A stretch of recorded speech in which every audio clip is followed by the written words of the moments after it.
जिस वक्त नजीब घर आया था सब खाने की मेज पर बैठे थे और वो पास से गुजरकर ऊपर जाने लगे जब माहिर ने उनका रास्ता रोक लिया था। डैड, मुझे आपसे एक ज़रूरी बात करनी है।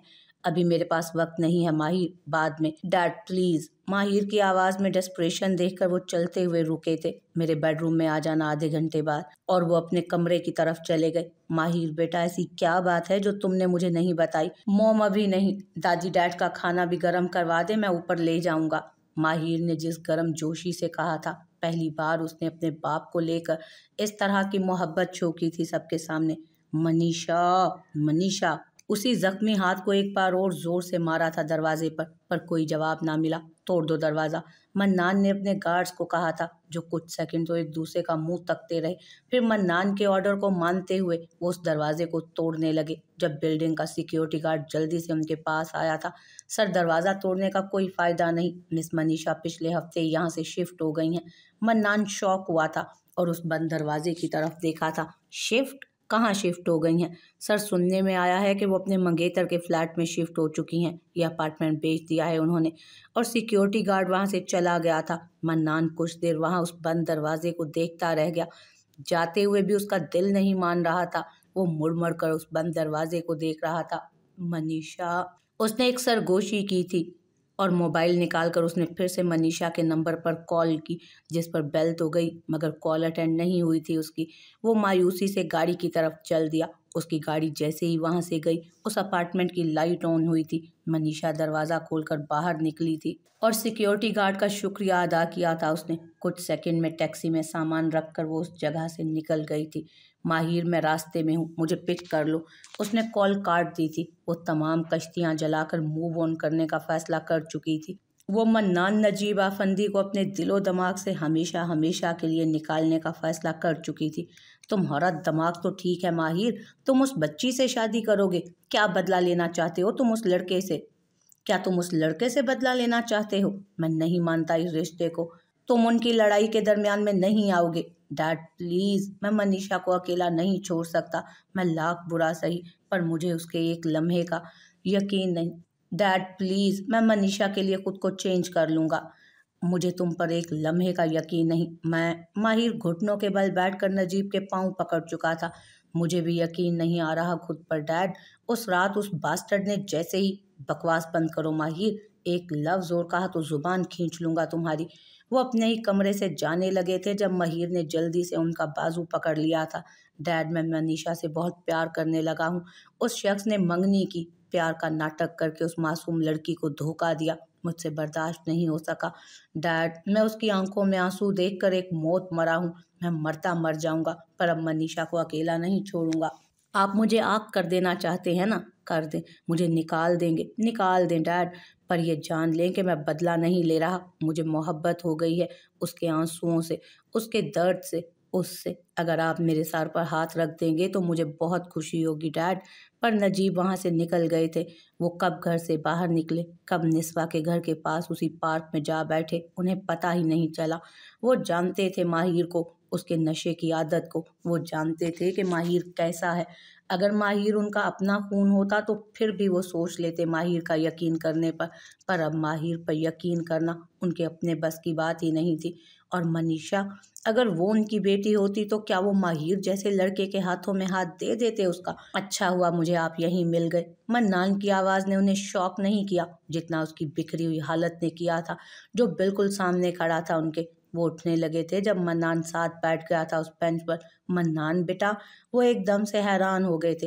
बेटा, अब बाप होने का फर्ज भी निभाएं। फिर मैं आपको वो सारी गलतियां, वो सारे गुनाह, मेरी माँ से बेवफाई, उस सब पर माफ़ कर दूंगा। हाँ बेटा, क्या चाहते हो, क्या करना है? मुझे यकीन नहीं आ रहा। लेफ्ट आई से आंसू का एक कतरा जैसे ही निकला था जब उन्होंने मन्नान के चेहरे पर अपने दोनों हाथ रखे, और मन्नान ने उनका हाथ झटका नहीं था बल्कि नजीब की आंखों में एक आस और उम्मीद से तका था। आपसे पहली और आखिरी बार कुछ मांग रहा हूँ बाबा। नजीब ने मन्नान के माथे पर बोसा देकर उसे अपने गले से लगा लिया था। वो आप दीदा हो चुके थे और कुछ कहा भी नहीं जा रहा था उनसे। उन्होंने कभी नहीं सोचा था कि उन्हें जीते जी अपने बेटे को सीने से लगाने का मौका भी मिलेगा कभी। आपको माहिर और मनीषा की शादी रोकनी होगी हर हाल में। मनीषा वो सिर्फ मेरी है, मेरी मोहब्बत, मेरा प्यार। माहिर या किसी और की होते हुए मैं नहीं देख सकता उसे। नजीब के दोनों हाथ मन्नान के कंधों से नीचे गिर गए थे।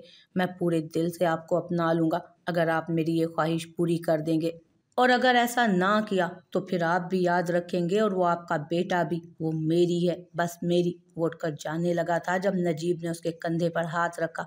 अगर मैंने ऐसा ना किया तो? बेटा, ये शर्तें रिश्तों में मैंने एक बार खुद भी रखी थी। तब से अब तक बेघर हूँ, क्योंकि मैंने अपनी इन्हीं शर्तों के पीछे अपनी मोहब्बत को खो दिया था, तुम्हारी माँ को गंवा दिया। ये शर्तें रिश्तों को बर्बाद कर देती हैं बेटा। बर्बाद ही सही। मुझे मालूम हो जाएगा कि मेरी अहमियत क्या है आपकी ज़िंदगी में। अगर आप ये ना कर पाए तो भूल जाइएगा कि आपका कोई बेटा भी था। और वो वहाँ से चला गया था, तेज़ हवा की तरह, जैसे वो आया था। कुछ देर लगी थी नजीब को ये समझने में कि हकीकत क्या थी। कुछ देर लगी थी नजीब को ये हकीकत समझने में कि ये वाकई हकीकत थी। उनका बेटा अल्टीमेटम दे गया था उन्हें। वहाँ उनकी बीवी ने उन्हें कह दिया था कि उस लड़के की मालूमात हासिल करो जिससे शादी का फैसला मनीषा कर चुकी है। और फिर माहिर और अब मन्नान नजीब आफंदी सर को हाथों में लेकर बैठ गए थे। ये उनके लिए एक बहुत ही मुश्किल फैसला था जो उन्होंने लेना था। निस्वा, हाथों से दी हुई गांठें अब मुझे खोलनी पड़ रही हैं। जब आपने मुझे रोकने की कोशिश की थी, रुक जाना चाहिए था मुझे। दूसरी शादी करने से रुक जाना चाहिए था। काश मैं रुक जाता। तुम उस लड़की से शादी नहीं करोगे माहिर, मैंने कह दिया है ये। अम्मारा कहते ही गुस्से से उठ खड़ी हुई थी और साथ बाकी लोग भी उठ खड़े हुए। माहिर, बहू क्या कह रही है? आफंदी साहब ने भी इस बार सख्ती से पूछा था। मैं मनीषा से शादी करने का फैसला कर चुका हूँ दादाजी। क्या? मनीषा? फिजा के चेहरे पर हैरानगी थी और वो उठकर माहिर की तरफ आई। तुम बाज नहीं आए माहिर? और कितनी लड़कियों की जिंदगियां बर्बाद करोगे? मनीषा को तो छोड़ दो।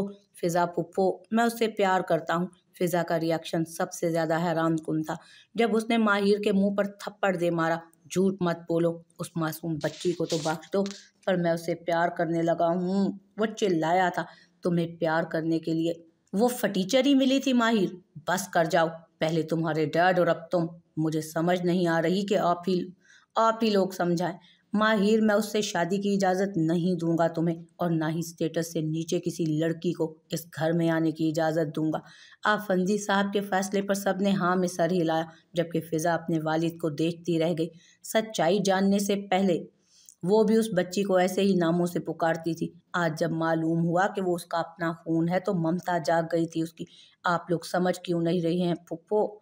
आप लोग समझ क्यों नहीं रहे पुप्पो? आप तो हमेशा मुझे सपोर्ट करती आई हैं। मैं तो बेटों जैसा रहा आपका।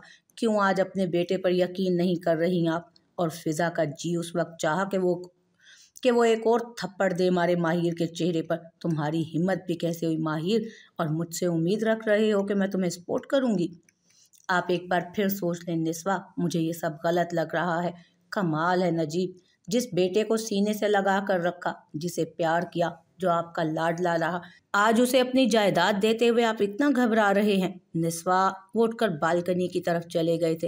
होटल के उस स्वीट में वो पिछले 1 घंटे से मौजूद थे। टेबल पर पड़ा खाना ठंडा पड़ गया था और वो बिखरे कागजात इस बात का सबूत थे कि वो उन दोनों में कोई बहस मुबासा चल रहा था जो हद से ज्यादा तजावुज कर चुका था। आप जानती हैं वो मेरा बेटा नहीं है, नहीं है वो मेरा खून। डैम इट, फिर क्यों मेरे जख्मों पर नमक छिड़क देती हैं आप? नहीं, मैं बार बार कहकर अपनी हैरानगी का इजहार करती हूँ नजीब। जो आपका खून था, आपका बेटा था, उसे आपने धुतकार दिया और जिस बेटे को सीने से लगा कर रखा, मालूम हुआ कि वो तो आपका खून ही नहीं। हैरत हुई नजीब, पर फिर समझ आई कि मकाफाते अमल इसी को तो कहते हैं, है ना? निस्वा नजीब के पास आकर खड़ी हो चुकी थी। उसकी बैक रीलिंग की तरफ थी और उसके हाथ नजीब के चेहरे पर। जब उसने आहिस्ता से नजीब के कॉलर को ठीक करते हुए उसकी तवज्जो हासिल की थी। मकाफात इसे ही कहते हैं नजीब। बीवी की वफा की कदर ना की, सौतन लाकर बिठा दी, बेटे की मोहब्बत को नफरत समझ लिया और अपने ही खानदान के सामने उस 5 साल के बच्चे को अपनी खुशियों का दुश्मन बना दिया। आपने हमें ठुकरा कर जिन्हें अपनाया था, आज वो आपके होकर भी आपके नहीं हैं। क्या ये मकाफाते अमल नहीं? यही मकाफाते अमल है नजीब, और जब तक जिंदा रहूंगी, जब तक आपसे सामना होता रहेगा, कोशिश करती रहूंगी कि आपको याद दिलाती रहूं। वो जाने लगी थी जब नजीब ने उसे वापस उसी रीलिंग के साथ पिन किया था। मैं अपने अंजाम को पहुंच चुका हूँ निस्वा। दूसरी बीवी की बेवफाई से पहले आपसे जुदाई के इन सालों ने मुझे बता दिया था कि मैं सब पाकर भी खाली हाथ हूँ। मेरे अपनों का होना भी वो ख्वाहिश पूरी नहीं कर सका जो आपके और मन्नान के जाने से इस दिल में, मेरी जिंदगी में घर कर गई। मैं अपने मकाफात को पहुंच चुका हूँ निस्वा। सज़ा इस कदर मिल चुकी है, अब और क्या चाहती हैं आप? बता दीजिए, मैं वो भी कर गुजरूंगा। निस्वा के कंधे पर सर रख दिया था उन्होंने। बात मुकम्मल करने के बाद, कंपनी का सीईओ बना दे माहिर को, अपनी जायदाद मनीषा के नाम कर दें ताकि आपकी फैमिली में वो एक गरीब यतीम बच्ची ना समझी जाए, ताकि आपका बेटा माहिर उसे सर आंखों पर बिठा कर रखे, वो अंदर कागजात पर साइन कर दे। मुझे बस यही चाहिए। वो ये कहकर खुद को नजीब की गिरफ्त से आज़ाद करवा चुकी थी। उसने वापस जाने के लिए कदम बढ़ाए तो नजीब की बात ने उसे शॉक कर दिया। मन्नान मिला था मुझसे। उसने कहा वो मुझे सब भुलाकर अपना लेगा अगर मैं माहिर से शादी रोक दूं मनीषा की। निस्वा, मैं ये शादी रोकना चाहता हूँ। मैं माहिर को समझा लूँगा। आप फिर तो आपको इस शादी को जल्दी करवाना चाहिए। मन्नान, नजीबा फंदी को अपनी औकात समझ आ जानी चाहिए कि किसी औरत की मोहब्बत को ठुकरा कर, उसे जलील करवा कर अगर आप उसके वापस आने की उम्मीद रखते हो तो अंजाम क्या होता है। मैं चाहती हूँ कि ऐसे मर्दों का अंजाम ऐसा होना चाहिए कि उनकी मोहब्बत को कोई और अपना ले। वो एक ही बात में बेटे और बाप को उनकी औकात दिखा गई थी। मैं बर्दाश्त नहीं कर पा रहा आपकी जुदाई निस्वा, तो मेरा बेटा कैसे बर्दाश्त कर पाएगा उसकी जुदाई। दादा जान प्लीज़, मैं पीछे नहीं हट सकता। मुझे ऐसा करने पर मजबूर ना करें। मैं मजबूर नहीं कर रहा हूँ तुम्हें, फैसला सुना रहा हूँ अपना। माहिर उसी लड़की से शादी करेगा डैड, मैं इजाज़त देता हूँ इस बात की। और कंपनी का सीईओ मैं माहिर को बना चुका हूँ। आप सब तैयारियां करें शादी की। वो फाइल माहिर के हाथ में पकड़ाकर नजीब साहब अपने रूम की तरफ बढ़ गए थे, अपने कजन्स को गुस्से में और अपने वालिदैन को शौक में छोड़कर। माहिर वहीं खड़ा देखता रह गया था और भागते हुए नजीब के पीछे भागा था। Thank you so much dad, आप ग्रेट हैं। सीढ़ियों पर ही नजीब के गले लगने के बाद उसके गाल पर बोसा देकर उसने वापस फाइल नजीब को पकड़ा दी थी। डैड, बस मनीषा का साथ चाहिए। थैंक यू, मैं अभी उसे बता कर आया। वो भागता हुआ पुरजोश अंदाज में घर से बाहर चला गया। वो जैसे ही घर में दाखिल हुआ, घुप अंधेरा छाया था। हॉल में सेंटर टेबल पर एक लैंप ऑन था जिसकी हल्की सी रोशनी उस शख्स की मौजूदगी का पता दे रही थी। निस्वा पहचान गई थी और उसकी मौजूदगी को नज़रअंदाज करके जब वो ऊपर अपने रूम की तरफ जाने लगी तो एकदम से हॉल की लाइट्स ऑन हो गई थी। कहाँ से आ रही हैं आप माँ? पूरा दिन मैं इंतज़ार करता रहा आपका। मैंने कहा था इंतज़ार करने को। रास्ता छोड़ो। मैं परेशान हो रहा था माँ, आप मेरा नंबर भी नहीं उठा रही थी। हुरब को भी मालूम नहीं था कि आप कहाँ हैं। निस्वा का हाथ पकड़ना चाहा था उसने तो वो 2 कदम पीछे हो गई और अब उसने जलती लाइट्स में अपने बेटे का चेहरा देखा। टाई गले में लटकाई हुई थी, शर्ट के पहले 2 बटन ओपन थे, बाल बिखरे हुए थे, आंखें ऐसी थीं जैसे थकन से चूर हों। उसकी ममता ने जोश मारने की कोशिश की, हाथ भी उठा मन्नान के चेहरे पर रखने के लिए, पर मनीषा का चेहरा सामने आते ही हाथ पीछे कर लिया था उसने। माँ, ऐसे क्या देख रही हैं?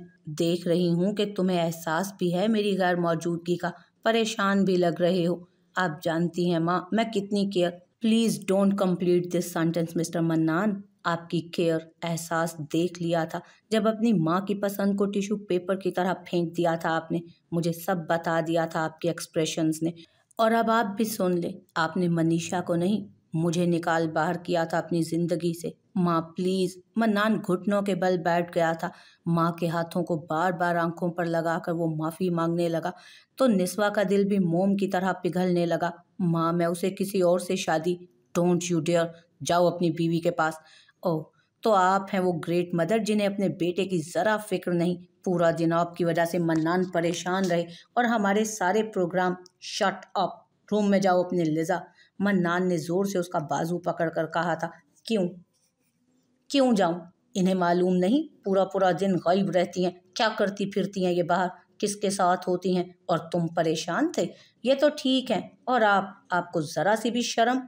मन्नान का हाथ उठ चुका था मगर एन टाइम पर निस्वा ने उसके हाथ को रोक कर एक ही नज़र उसे देखा था। मैं क्या करती हूँ क्या नहीं, ये मुझे तुम्हें या तुम्हारे शोहर को बताने या इजाज़त लेने की ज़रूरत नहीं है। ये मेरी छत है जिसके नीचे तुम दोनों हो इस वक्त, इसलिए कमरे में जाओ। मुझे बेवजह का शोर शराबा पसंद नहीं है अपने घर में। माँ, पर निस्वा ऊपर रूम में जा चुकी थी। वो जैसे ही वहां से गई, मन्नान ने गुस्से से लिजा को दोनों कंधों से पकड़कर अपनी जानिब खींचा था। तुम अपनी जुबान बंद नहीं कर सकती थी? लिजा, मुझे कोई स्टेप लेने पर मजबूर मत करो बड़ा।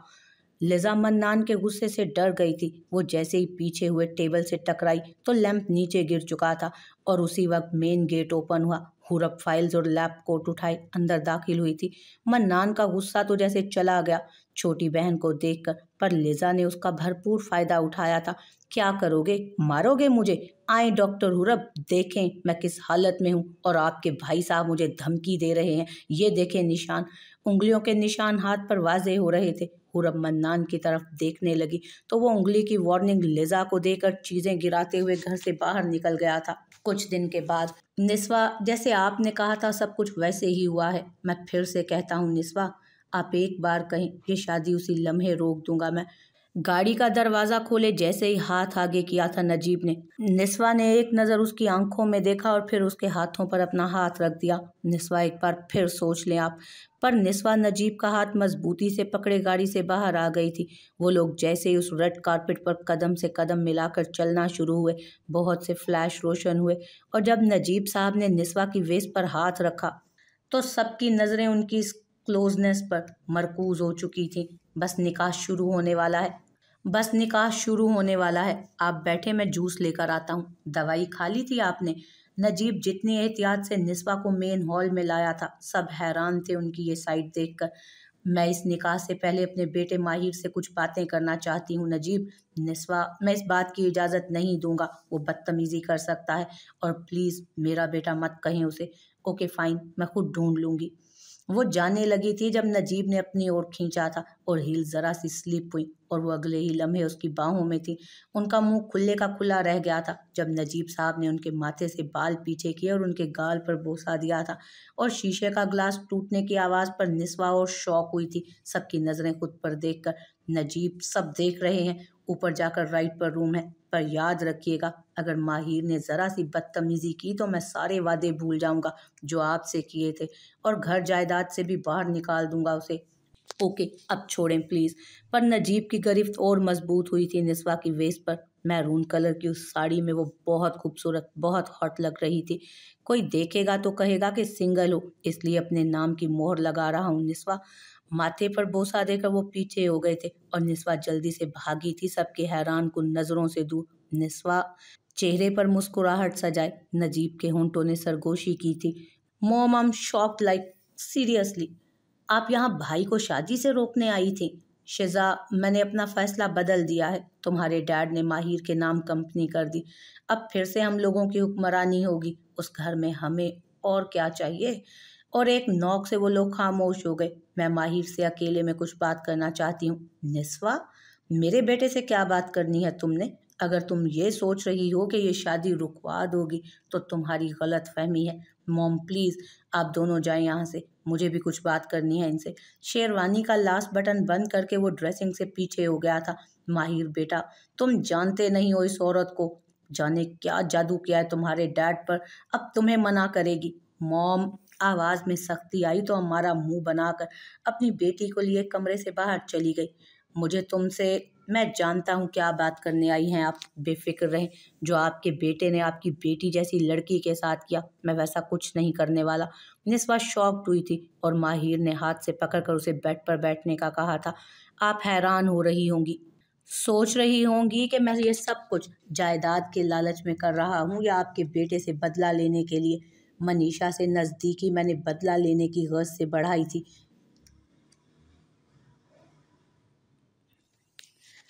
पर जिस तरह आपके बेटे ने उसे ठुकराया, उसे ख्वाब दिखाकर उन ख्वाबों का खून कर दिया, वो मेरी बर्दाश्त से बाहर था। उस रात मुझे उस लड़की से बेलौस मोहब्बत हो गई थी और मैंने कसम खा ली कि अब मैं किसी को भी उसे तकलीफ़ नहीं पहुंचाने दूंगा। वो चुपचाप सुनती रह गई। उसे आज वो माहिर, अय्याश, बदतमीज़, बदलिहाज नहीं लगा था और जब माहिर की बात ख़त्म हुई तो वो भी जाने के लिए उठ खड़ी हुई। मैं जानता हूँ आपने ये सब करवाया, ये शानदार शादी, ये CEO की कुर्सी। वरना डैड, मैं उनका बेटा नहीं हूँ। मैं ये भी जान चुका हूँ। शायद यही वजह थी कि अब मैं उन रिश्तों के धोखों से कोसों दूर जाना चाहता हूँ मनीषा के साथ, जिसका दिल चांद की उस चांदनी की तरह साफ है। और मैं ये भी जान गया हूँ कि आपने मनीषा को बेटियों की तरह चाहा, इसलिए आपको इतनी तसल्ली दे रहा हूँ कि बेफिक्र हो जाए मेरी तरफ से। मैं अल्लाह को गवाह बनाकर कह रहा हूँ कि मेरा दिल, मेरी नीयत, मेरे इरादे बिल्कुल नेक हैं उसे लेकर। और निस्वा आंख से आंसू साफ किए वहां से चली गई थी। काश मन्नान, आज तुम इस बच्चे की जगह होते। काश। मैं तुम्हें कभी माफ नहीं करूंगी मन्नान। क्या आपको कबूल है?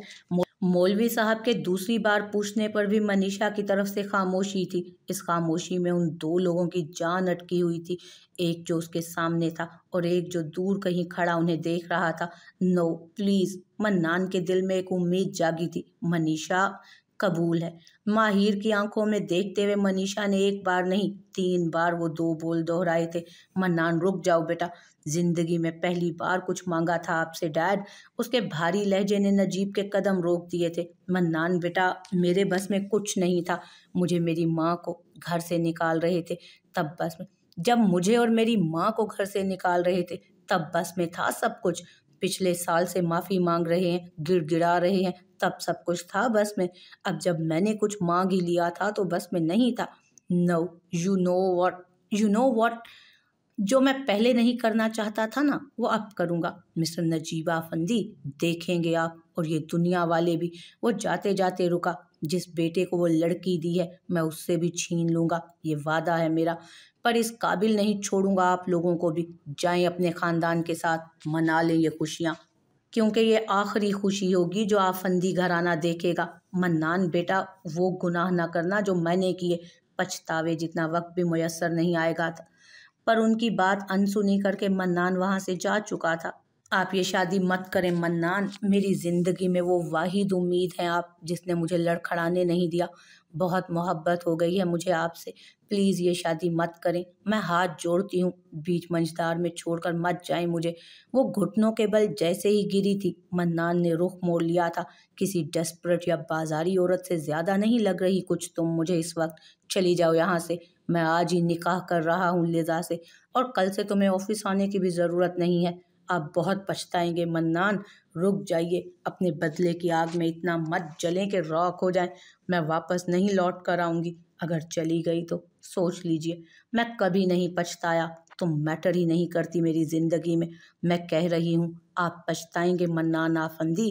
पछताएंगे आप, मुझे खोने पर पछताएंगे आप, मेरे लिए पछताएंगे आप, मुझे लेकर पछताएंगे आप। मैं कह रही हूँ आपको। उसकी आंखों से आंसुओं का दरिया बहता चला गया और वो उसे दरगुजर करता चला गया। Mister mannan. मन्नान एक झटके से उठ खड़ा हुआ था। लेडी डॉक्टर जैसे ही ICU से बाहर आई थी, मन्नान की नज़रें बेसाख्ता रूम की तरफ गई थी। डॉक्टर, वो मनीषा, उनके साथ जो हुआ साफ वाज़ेह है, ज़बरदस्ती की गई। और उनकी खुद सोजी की वजह भी यही लग रही है। अभी भी उनकी हालत नाजुक है। मन्नान एक झटके से वापस गिर गया था जहां वो कुछ देर पहले बैठा हुआ था। डॉक्टर की बात सुनने के बाद, इनके हस्बैंड मिस्टर माहिर को इन्फॉर्म कर दीजिए, हमें नहीं लगता ये सरवाइव कर पाए। डॉक्टर ये कहकर अभी एक कदम बढ़ी थी आगे जब मन्नान ने उनका रास्ता रोक लिया। डॉक्टर, जो बात आप में मुझ में हुई वो हम दोनों में रहनी चाहिए, किसी तीसरे को नहीं। पर पुलिस को फ़ोन कर चुकी हूँ मैं। पुलिस को मैं हैंडल कर लूँगा। अगर मीडिया तक ये बात गई तो याद रखना, मैं पूरे अस्पताल को ख़त्म कर दूँगा, याद रखना। वो डॉक्टर घबराते हुए वहाँ से चली गई थी। मनीषा, आज उसकी आंखें अश्क बहा रही थीं, जैसे उसके निकाह वाले दिन उस लड़की की। मनीषा, मुंह को हाथों में लिए वो वहां बैठ गया था। मैं उसे जिंदा नहीं छोड़ूंगा, मार दूंगा मनीषा। वो उस अस्पताल से सीधा अपनी गाड़ी में जा बैठा और गाड़ी में बैठते ही शहरयार को कॉल मिलाई। सर, आपकी मीटिंग पिछले 15 मिनट से सब कैंसिल कर दो। अभी सब छोड़कर यहाँ लाइफ केयर हॉस्पिटल में आ जाओ अभी, और अपने साथ महक को ले आओ। यहाँ मनीषा एडमिट है।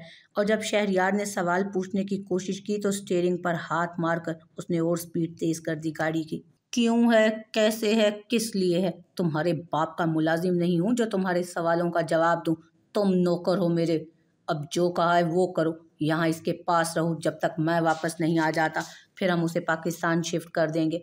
प्लीज माहिर, तुम ये नहीं हो, रुक जाओ। हमारे दरमियान दोस्ती के इस खूबसूरत रिश्ते को इस तरह बर्बाद मत करो। दोस्ती? बीवी हो तुम मेरी मनीषा, हिम्मत कैसे हुई अपना आप किसी और को सौंपने की? तुमने मेरा यकीन क्यों तोड़ दिया? तुम मुझसे मोहब्बत करती थी, मोहब्बत देती, जिस्म देने का गुनाह क्यों किया? मनीषा। सर पर हाथ रखकर वो जैसे ही उठा था, खुद को बालकनी पर पाया। हाथ में ड्रिंक की बोतल देखकर उसने इधर उधर देखा और सर पकड़कर उन बेडरूम की जानिब बढ़ा। टूटी बिखरी हुई चीजें देखकर उसने एक ही सरगोशी की थी, मनीषा। कांच पर चलते हुए उसे अपने पांव जख्मी होते महसूस नहीं हुए थे। दरवाजे पर गिरे हुए उस दुपट्टे को हाथों में लिए वो बिस्तर पर बैठ गया। मनीषा, वो चिल्लाया था। आंखें आंसुओं से तर थी। वो एकदम से उठा था। शर्ट पहने वो बाहर की जानिब भागा और होटल स्टाफ से टकराया। मनीषा, मेरी वाइफ, वो कहाँ है? अंदर नहीं है? चेहरा साफ करते ही उसने पूछा था उससे। सर, वो तो अपना बैग लेकर पाकिस्तान चली गई। सर्वेंट ने बहुत आसानी से इतना बड़ा झूठ बोल दिया था और माहिर वापस रूम से अपना पासपोर्ट और दूसरी अहम चीजें लेकर बाहर निकल आया। अपना पासपोर्ट लेते हुए भी उसकी नज़र उस दूसरे पासपोर्ट की तरफ नहीं गई। वो जैसे ही निकला, उस सर्वेंट ने नौकर के कपड़े तार तार करके एक ही पर्सन को कॉल की थी। अम्मारा मैम, आपका काम हो गया है, मैं अब वापस आ जाऊं? अभी एक आखिरी काम करो, उस हॉस्पिटल से उस लड़की का काम तमाम करके ये किस्सा हमेशा के लिए ख़त्म कर दो। जी बेहतर। और वो सर्वेंट भी वहाँ से चला गया।